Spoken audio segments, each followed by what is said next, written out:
Hello guys, welcome back to my YouTube channel. This is your Nakul Sharma. और जो आज मैं कहानी बताने जा रहा हूँ वो तीन दोस्तों की कहानी है। तो इस कहानी को पूरा जरूर सुनना। तीन बचपन के दोस्त हुआ करते थे जिनका नाम था विक्रम, सुनील और जॉन, जो कि बंबई शहर में आए थे अपने बचपन के सपनों को पूरा करने के लिए। इतने भीड़ वाले शहर में वो दर दर भटकते हैं अपने मुकाम को पाने के लिए। लेकिन एक छोटे से गाँव में रहने वाले विक्रम और सुनील ने कभी सोचा भी नहीं था कि इतने बड़े शहर में रहने के लिए और सफलता पाने के लिए उन्हें इतना दर्द झेलना पड़ेगा। वहीं जॉन अपने पापा के बिजनेस में काफी लॉस और मेहनत देख चुका था, तो उसे पहले से पता था कि इतने बड़े शहर में अपनी सक्सेस पाने के लिए मुझे इतना स्ट्रगल तो करना ही पड़ेगा। बिना स्ट्रगल के मुझे कुछ नहीं मिलने वाला। तीनों सुबह से लेकर शाम तक भटकते हैं, लेकिन ना तो उनके पास नौकरी होती है और ना ही रहने के लिए घर। और जब उन्हें भूख लगती है तो वो एक होटल में चले जाते हैं और वहां खाना खाते हैं, लेकिन उन पे ज्यादा पैसे भी नहीं होते हैं। वो गाँव से बहुत कम पैसे लेके निकले थे, एक दो दिन के ही, और उनको ये लगा था कि हम जैसे ही मुंबई पहुंचेंगे तो हमें नौकरी मिल जाएगी और हमारी सारी प्रॉब्लम सॉल्व हो जाएंगी। लेकिन जो उनके साथ हुआ वो काफी अनएक्सपेक्टेड था। तो उस होटल से निकलने के बाद वो एक बिल्डिंग के पास जाके खड़े हो जाते हैं। कुछ देर वहां खड़े रहने के बाद वो वहां बैठ जाते हैं, 2-3 घंटे वही बैठे रहते हैं। तभी उस बिल्डिंग के चौकीदार की नजर उन पे पड़ती है और चौकीदार उन्हें डांटते हुए बोलता है कि अरे तुम यहाँ क्यों बैठे हुए हो। तीनों अजनबी शहर में होते हैं, किसी को पहचानते नहीं है। जैसे ही चौकीदार उन्हें देख के डांटता है वो डर के खड़े हो जाते हैं। चौकीदार उनके पास आता है तो वो चौकीदार को अपनी पूरी दास्तां बताते हैं कि हमारे साथ क्या क्या हुआ।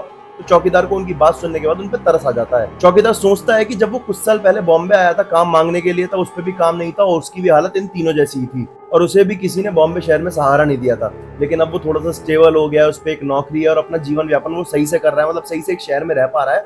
तो वो उस चीज को लेकर सोचने लगता है। जॉन उनमें बहुत चालू होता है। जॉन तुरंत चौकीदार से रहने की बात करने लगता है कि कहीं रहने की व्यवस्था हो जाएगी क्या, क्योंकि जॉन को पता होता है उनके पास किराया देने के लिए पैसे भी नहीं है। तो वो जुगाड़ बनाने की कोशिश करने लगता है। चौकीदार जॉन की बात सुन के अपने दोस्त को फोन मिलाता है, जो कि बंगलो नंबर 17 में साफ सफाई का काम करता है। तो उसका दोस्त उसे बोलता है कि हाँ, मेरे जो साहब जी हैं वो 2 महीने के लिए अपनी फैमिली के साथ बाहर गए हैं और कहता है मैं तब तक उन्हें रहने के लिए जगह दे सकता हूँ। ये बात सुन के तीनों बहुत खुश हो जाते हैं। वो तुरंत चौकीदार का थैंक यू करते हैं और कहते हैं कि आप मुझे बता दीजिए कि आपका दोस्त कहाँ रहता है, बंगलो नंबर 17 का है, हम वहां तक कैसे पहुंच सकते हैं, हम खुद ही पहुंच जाएंगे। तो चौकीदार उनको बोलता है कि नहीं नहीं, बंगला नंबर 17 बहुत दूर है और वहां पे रात में कोई टैक्सी ऑटो ये भी नहीं जाता है।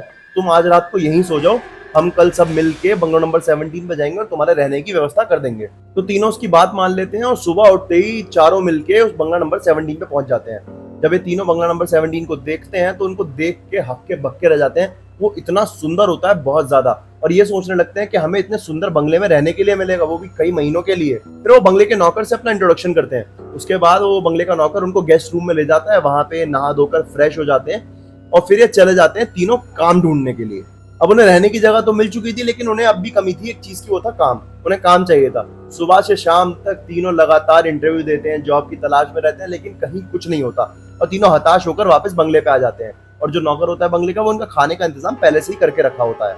खाने को देख के वो तीनों बहुत खुश हो जाते हैं। खाने को देख के ऐसा लगता है कि हमारी एक दिक्कत तो खत्म हो गई, आज हम पे खाने के पैसे नहीं है, तो भाई इस नौकर ने हमारे लिए खाना कर दिया और इसका थैंक यू करते हैं। अब ये बंगले में पहली रात सोने के लिए जा रहे हैं। जब ये तीनों सो जाते हैं तो रात के करीब 12-12:30 बजे विक्रम की आंख खुलती है और वो अपने आप को बंगले के तहखाने में पाता है, जहाँ पे बंगले का सारा कूड़ा कबाड़ा कचरा इकट्ठा होकर रखा हुआ था। और विक्रम को समझ में नहीं आता कि उसके साथ क्या हो रहा है। तो जोर जोर से अपने दोस्तों को चिल्ला चिल्ला के बुलाने की कोशिश करता है, लेकिन थोड़ी देर बाद उसके कानों में आवाज आनी बंद हो जाती है और धीरे धीरे एक औरत के रोने की आवाज उसके कानों में सुनाई देती है। और विक्रम चिल्लाकर उससे पूछता है कि कौन हो तुम, कहाँ हो तुम, इतनी जोर जोर से रो क्यों रही हो। और उसके अगले ही पल विक्रम अपने बेड में अचानक से आ जाता है और डर की वजह से वो पसीने में लथपथ हो जाता है। वो अपने दोस्तों को उठाता है, जॉन और सुनील को, और उनको बताता है कि यार मेरे साथ ऐसा ऐसा हो गया। ये दोनों उसकी बात सुनने के बाद उसका मजाक उड़ाने लगते हैं, उस पर जोर जोर से हंसने लगते हैं। फिर सुनील और जॉन उससे कहते हैं कि भाई तूने देखा होगा कोई बुरा सपना और तेरे को ऐसा लगा होगा कि तू तहखाने वहखाने में पहुंच गया है, तो बुरा सपना है। हम तीनों के अलावा इस बंगले में कोई और तो है नहीं, नौकर भी रात में अपने घर चला जाता है, तू टेंशन मत ले, आराम से सो जा।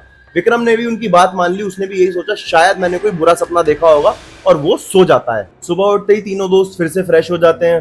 तीनों काम ढूंढने के लिए निकल ही रहे होते हैं। जैसे वो बंगले के गेट से पहला कदम बाहर रखते हैं तो अचानक से एक औरत विक्रम के सामने आ जाती है।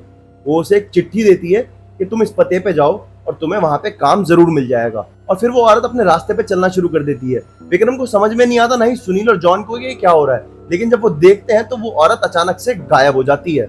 तीनों दोस्त सोच में पड़ जाते हैं और उनका पहला सवाल ये होता है कि इस औरत को कैसे पता कि हमें काम की बहुत ज्यादा जरूरत है।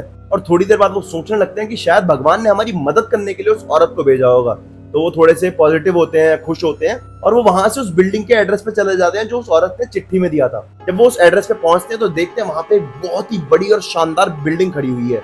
दरअसल ये बहुत बड़ी कंपनी होती है और जब ये तीनों कंपनी के गेट पे पहुंचते हैं तो वहां सिक्योरिटी गार्ड इनको रोकता है। इस सिक्योरिटी गार्ड को वही चिट्ठी देते हैं जिसके बाहर उस कंपनी का एड्रेस लिखा था। उन्होंने उस चिट्ठी को खोला नहीं था, लेकिन उस चिट्ठी को गार्ड ले जाके अपने सीनियर को दे देते, जो उसके अंदर हायरिंग के डिपार्टमेंट के लिए बंदे होते हैं उसके पास। वो बंदा भागते भागते नीचे आता है और उन तीनों से पूछता है कि तुम हमारी कंपनी के मालिक को कैसे जानते हो। तभी विक्रम कहता है कि मैं तुम्हारे मालिक का दोस्त हूँ। तो जब वो एडमिनिस्ट्रेशन का बंदा उनको देखता है तो उसके पास कोई ऑप्शन नहीं होता इन तीनों को काम देने के अलावा, क्योंकि वो जो फैक्ट्री है उसके मालिक का दोस्त है और प्रूफ के लिए उस चिट्ठी पे उसके मालिक का सिग्नेचर भी होता है। तो उन तीनों को वहां पे नौकरी मिल जाती है।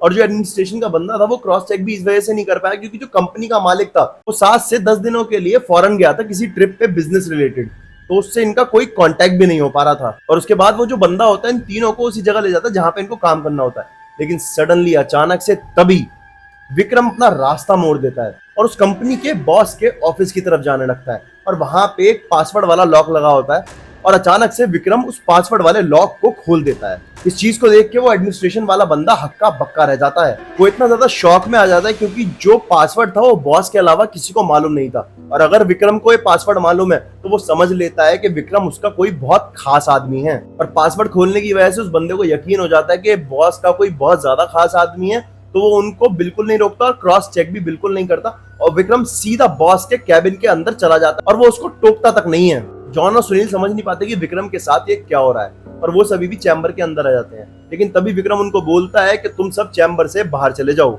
और थोड़ी देर बाद बॉस का उस कंपनी के मैनेजर पे फोन जाता है और वो चिल्लाते हुए गुस्से में बोलता है कि क्या किसी ने मेरे कैबिन में जाके मेरे कंप्यूटर से किसी को ईमेल किया है। तो वो मैनेजर सारी बात अपने बॉस को बताता है। तो बॉस चिल्लाते हुए कहता है कि भाई जा उसको जल्दी से रोक, नहीं तो मैं बर्बाद हो जाऊंगा। और तभी विक्रम को होश आ जाता है। वो मैनेजर अंदर आता है और बहुत जोर से विक्रम पे चिल्ला के बोलता है कि क्या कर रहे हो तुम, अभी मेरे पास मेरे बॉस का फोन आया, वो मेरे से चिल्ला के बात कर रहे थे, उनके साथ तुमने क्या कर दिया।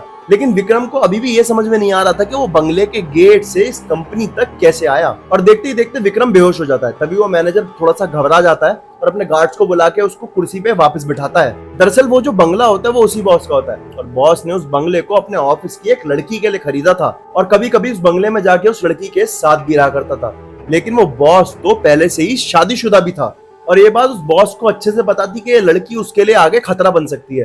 तो उसकी ये प्राइवेट सेक्सुअल वीडियोस अपने साथ में रिकॉर्ड कर लेता है और उसको ब्लैकमेल करना चाहता है। लेकिन तभी उस लड़की को पता चल जाता है कि इसने मेरी ब्लैकमेल करी हुई वीडियोस अपने फोन में रखी है। तो वो फोन वोन चेक करती है तो उसको पता चल जाता है और उसी टाइम की उसके रूम में एंट्री होती है। हम देख लेता है कि इस लड़की को मेरे आइडियाज के बारे में पता चल गया, मेरे दिमाग में क्या चल रहा है वो पता चल गया है। तो इनके बीच में फोन को लेकर खींचतानी होती है और वो लड़की नीचे जमीन पे गिर जाती है। उसके सर में कुछ भारी चीज लग जाती है जिससे बहुत ज्यादा खून निकलने लगता है और वहीं पर उस लड़की की जान चली जाती है। और फिर बॉस बहुत ज्यादा घबरा जाता है कि मैं मर्डर के केस में जेल ना चला जाऊं और उस लड़की के आगे पीछे भी कोई नहीं होता जो उसे पूछे कि ये लड़की जिंदा है या मर गई है। और वो अपने ऑफिस में ये बताया था कि ये लड़की हमारे यहाँ से जॉब छोड़ के कहीं और चली गई है। और जो उस बंगले का गार्डन होता है वो वहीं पे गड्ढा करके उस लड़की को उस गार्डन में दफना देता है। और जब ये तीनों दोस्त उस बंगले में रहने आते हैं तभी विक्रम का उसी जगह पे पैर पड़ जाता है जहां पे उस लड़की की लाश दफन थी, जिस वजह से उस लड़की की आत्मा विक्रम के ऊपर हावी हो जाती है और वो विक्रम को अपने कंट्रोल में ले लेती है और विक्रम को काबू कर लेती है। और उसके बाद बॉस के ऑफिस में जाती है और बॉस की जितनी भी काली करतूतें हैं उनको इंटरनेट पे वायरल कर देती है। फिर वो जो बॉस होता है उसको फॉरेन कंट्री में ही अरेस्ट कर लिया जाता है। उसकी काली करतूतों का चिट्ठा सबके सामने खुल के आ जाता है। लेकिन ये बात विक्रम, जॉन और सुनील को पता चलती है जब ये तीनों वापस उस बंगले में आते हैं उस ऑफिस से निकाले जाने के बाद। जैसे ही उस बंगले में वापस वहां पे उसी बेसमेंट में उसे एक डायरी मिलती है जिसके अंदर उस लड़की का सारा कन्फेशन और सब कुछ लिखा हुआ था। पता नहीं कैसे, पता नहीं क्यों, क्योंकि वो लड़की तो मर चुकी थी तो डायरी लिखी किसने। उस डायरी के अंदर पूरी कहानी लिखी हुई थी उस लड़की के बारे में। वो तीनों उस कहानी और सच्चाई को पढ़ते हैं। उसके बाद वो सोचते हैं कि शायद भगवान ने हमें उस लड़की का बदला लेने के लिए ही भेजा होगा। लेकिन उनको समझ में नहीं आता क्या ये सच हो सकता है और जो विक्रम के साथ हुआ वो क्या था, उन तीनों को फिर भी समझ में नहीं आ रहा होता है। तो तीनों इस चीज को बुरा सपना मान के भूल जाते हैं और 2 से 3 दिन के अंदर उस बंगले को खाली करके एक नया कमरा किराए पे लेके रहने लगते हैं। और यहीं पे स्टोरी का एंड हो जाता है। अगर आपको ये कहानी अच्छी लगी हो तो पेज को सब्सक्राइब जरूर कर देना, क्योंकि मैं ऐसी एक कहानी रोज आपके लिए यूट्यूब पे डालने वाला हूँ। तो मिलते हैं अब अगली कहानी में कल। तो भाई सब्सक्राइब करो, लाइक करो, कमेंट में ये जरूर बताना कि आपको एक कहानी कैसी लगी, और अगर आपकी कोई पर्सनल कहानी है तो आप मेरे को मेल जरूर कर देना वो कहानी, मैं उस कहानी को पढ़ के अपने यूट्यूब चैनल पे खुद बताऊंगा।